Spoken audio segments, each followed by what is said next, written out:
प्रदोष के दिन अगर मालूम पड़े रविवार का जब प्रदोष पड़ता है ना, तो कहीं आपके घर में सूखा बेर भी रखा हो, बोर रखा हो, तो शिव जी को चढ़ा देने से रोग बीमारी समाप्त होती है। रवि प्रदोष है,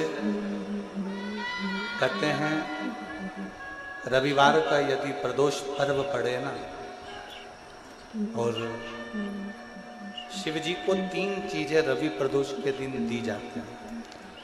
पहले नंबर पर 1 लोटा जल, दूसरे नंबर पर प्रदोष काल में दीपदान, और तीसरे नंबर पर भगवान शंकर के नाम का उच्चारण। पंचाक्षर मंत्र या षडाक्षर मंत्र या श्री शिवाय नमस्ते। रविवार की अगर प्रदोष पड़ जाए, कौन से दिन?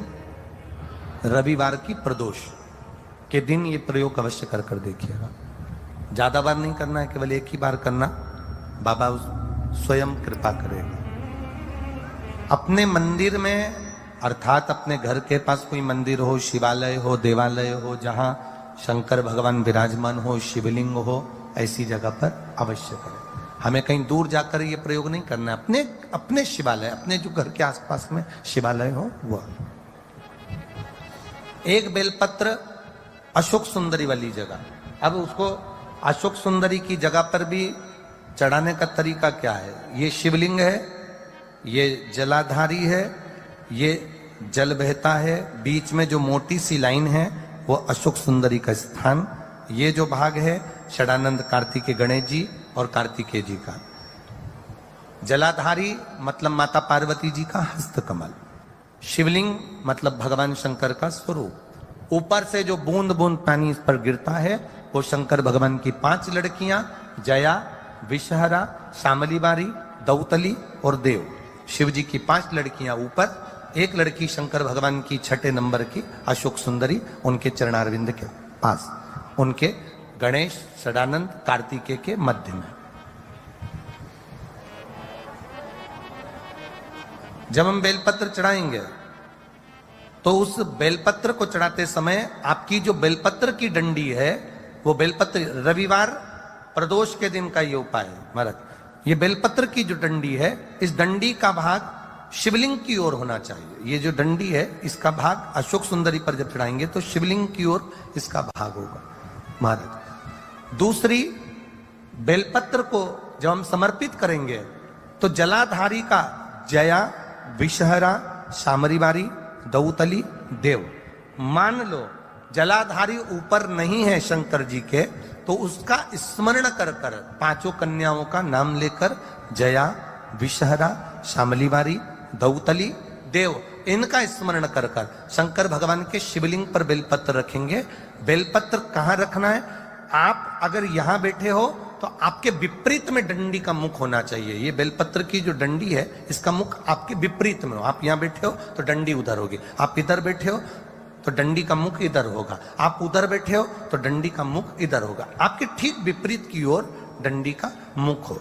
ये 2 जगह बेलपत्र समर्पित करने के बाद तृतीय बेलपत्र शिवलिंग की जो जलाधारी है, जहां पर भगवान शंकर का शिवलिंग रखा है, वहां स्पर्श कराकर, केवल छुआना है, स्पर्श कराकर बेलपत्री के पेड़ के नीचे ही कोई कंकर हो, कोई शंकर हो या कोई मिट्टी का ढेला हो, नी हो, तो वहीं मिट्टी को थोड़ी सी ऊंची कर एक बेलपत्र बैठकर इस बेलपत्री की डंडी जड़ की ओर, मतलब जो वृक्ष होता है उस ओर इस डंडी का मुख होना चाहिए। ये 3 रविवार के प्रदोष के दिन शंकर भगवान पर चढ़ाई गई बेलपत्र से हमारा गया हुआ धन भी पुनः आने का रहता है, और हमारा जो व्यापार बार बार बंद हो रहा है, शिव की कृपा से एक बार चालू तो चालू हो ही जाता है। जिस दिन रविवार की प्रदोष पड़े उस दिन एक लाल वस्त्र में पीली सरसों रखकर, और उसके अंतर्गत कुछ भी एक, या तो बमूल का कांटा ना मिले तो गुलाब का कांटा ही उसके अंतर्गत रखें। और मान लो कोई काम ऐसा है कि उसमें पैसा तुम्हारा आ ही नहीं रहा, बहुत घाटे पर घाटा जा रहा है, नुकसान बहुत हो रहा है और कोई काम हो ही नहीं रहा, तो महाराज जिस दिन रविवार की प्रदोष पड़े उस दिन एक लाल वस्त्र में पीली सरसों रखकर और उसके अंतर्गत कुछ भी एक, या तो बमुल का कांटा ना मिले तो गुलाब का कांटा ही उसके अंतर्गत रखें, और उसको शिव मंदिर का स्मरण कराकर शंकर भगवान का नाम लेकर रू भैरव, कौन सा भैरव है उसकी भी कथा भी आने वाली है। ये दारुक नाम के राक्षस का संहार करने के लिए जब माता अवतार लेगी तब शंकर भगवान बच्चे का रूप रखकर रोएंगे, तो शिव जी का एक नाम होगा रू भैरव। ये भैरव कहां पर रहता है? तो कहा ये शमशान में रहता है। कहां रहता है? ये भैरव शंकर का जो एक अवतार है रू भैरव, ये भैरव अवतार शमशान में रहता है। तो इस भैरव का काम क्या है? तो कहा शमशान में, शमशान की जो अग्नि होती है भले की लकड़ी रहे, भले उसमें कोई पदार्थ डाले ना डाले, थोड़ी देर में वो अग्नि रू आवाज, हल्की सी शमशान की जो अग्नि जलती है उसमें एक आवाज आती है। आप जैसे कोई अग्नि जलाएंगे ना उसमें आवाज नहीं आएगी, ध्यान देना। हमारे शमशान में अगर जो लोग गए होंगे मुर्दा जलाने के लिए, तो अगर वो एकांत में बैठेंगे तो उसमें से एक आवाज आती है रू रू। तो शिव पुराण कह रही है कि उस सरसों को, कांटे को रू भैरव का नाम लेकर जिस व्यापार जो नहीं चल रहा है, दुकान जो नहीं चल रही है, उस दुकान के सामने, उस व्यापार के सम्मुख में उसको जला दिया जाता है। यह करा जाता है रवि प्रदोष के लिए। महाराज कौन से प्रदोष?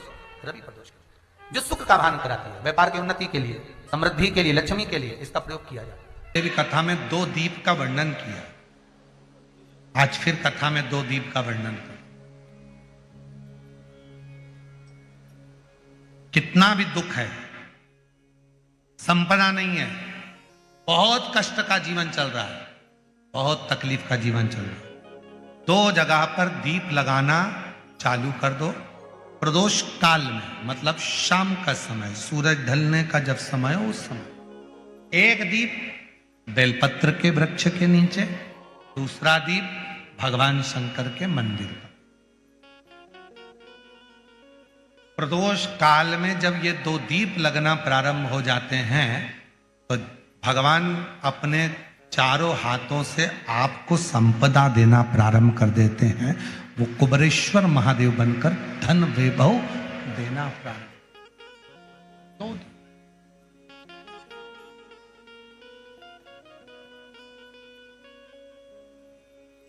और दोनों दीप फूल बत्ती के होना चाहिए, लंबी बत्ती के नहीं। एक लंबी बत्ती होती है, एक गोल बत्ती होती है, फूल बत्ती, दोनों दीप फूल बत्ती। मां सती ने जब भगवान शंकर के लिए आराधना साधना करी थी और भगवान भोलेनाथ जी से वर प्राप्त करा था, तो माता सती ने भी ये साधना ऐसे ही करी और माता सती को शिव मिले थे। परमात्मा पर भरोसा करने वाला और प्रदोष का व्रत करने वाला कभी खाली झोली लेकर नहीं जाता। याद रखना, जिसने परमात्मा पर भरोसा करा है और जिसने प्रदोष का व्रत करा है, उसको शिवजी ने आज नहीं तो कल, कल नहीं तो परसों दिया। जिसने बाबा पर भरोसा करा, जिसने सोमवार, पशुपतिनाथ ऐसे व्रतों को जो धारण करता है, कोई 16 सोमवार करता है, कोई पशुपति व्रत धारण करता है, कोई प्रदोष व्रत करता है, कोई सोमवार की अष्टमी का व्रत करता है, जो मांगा देगा। थोड़ा देर कर सकता पर देने में। प्रदोष के समय पर अगर मान लो कोई भिखारी से भिखारी व्यक्ति भी है जो ठेला चला रहा है, उसके पास में खाने के लिए कुछ नहीं है, फटे कपड़े पहन रहा है, उसकी जिंदगी में कुछ भी नहीं बचा और कर्जे में लदालूम हो गया, एक चावल का दाना अगर वो प्रदोष के दिन, प्रदोष काल में शाम के समय पर शंकर के शिवलिंग पर चढ़ा देता है, तो 3 या 4 प्रदोष में उसका कर्जा चूकना प्रारंभ हो जाता है। प्रदोष का विधान। प्रदोष, शिवरात्रि, सोमवार की अष्टमी, ये वो तिथियां हैं, ये वो वार हैं। अगर कोई भूल से भी शंकर भगवान के शिवलिंग का निर्माण करता है या अपने घर में रखे हुए शिवलिंग पर शमी पत्र को समर्पित कर देता है, तो जिंदगी में उसका बाल बांका हो ही नहीं सकता। प्रदोष के शमी पत्र में बल होता है। प्रदोष के शमी पत्र में प्रदोष काल का दीप, प्रदोष काल की आराधना, प्रदोष काल की साधना और प्रदोष काल में परमात्मा का लिया गया नाम हमारे करोड़ों करोड़ों करोड़ों करोड़ों पुण्य को प्रबल कर देता है और हमारे पाप को छिन्न कर देता है। हमारे पाप दुखों से पीछा छूट ही नहीं रहा, तब उस जगह पर बेलपत्री के मध्य भाग में, जो बीच में डंडी का जो भाग है, बड़ी पत्ती और ये 2 छोटी पत्ती के मध्य में जो डंडी का भाग है, उस डंडी के भाग में पीला चंदन और एक अक्षत पीला। शंकर भगवान को किसी भी प्रदोष के दिन आप अगर प्रदोष काल में समर्पित कर रहे हैं तो ये निश्चित है कि धीरे धीरे कर कर वो दुख समाप्त होगा। बेटा बेटी कहीं अप्लाई कर रहे हैं नौकरी के लिए या अन्य चीज के लिए, तो वो अगर बेलपत्री के मध्य पत्ती और ये 2 पत्ती है, इस पत्ती के बीच की जो जगह होती है वहां यदि पीला चंदन और एक चावल का दाना लेकर हरीश्वर महादेव का नाम लेकर शंकर के शिवलिंग पर प्रदोष के दिन अगर चढ़ा देते हैं तो वो बेटा बेटी जिस एग्जाम को दे रहा होता है अच्छी मेहनत के साथ, लगन के साथ, तो निश्चित है वो उसमें सफलता पाता जरूर है। हरीश्वर महादेव